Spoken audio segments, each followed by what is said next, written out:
Setiausaha Agung Majlis Perundingan Melayu, Profesor Datuk Dr. Hassan Mat, menyifatkan Tun Dr. Mahathir Mohamad hanya mahukan perhatian rakyat dengan mencipta topik kontroversi apabila mendakwa orang Melayu menjadi miskin selepas beliau tidak lagi menjadi Perdana Menteri.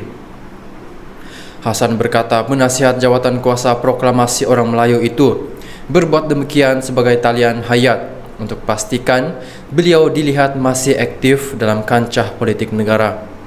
Dr. Mahathir sudah tidak relevan lagi, jadi beliau cari dan bangkitkan topik kontroversi yang pada pandangannya boleh dapatkan perhatian ramai walaupun kenyataannya itu tidak disokong oleh fakta dan angka sebagai bukti.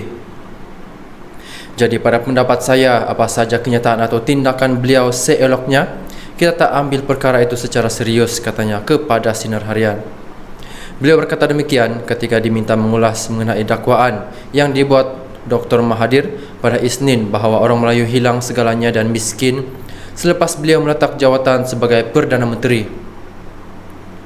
Menurut Dr. Mahathir, beliau berusaha memulihkan keadaan orang Melayu apabila menjadi Perdana Menteri selepas pilihan raya umum ke-14, tetapi Kerajaan Pakatan Harapan dijatuhkan dan beliau hilang jawatan.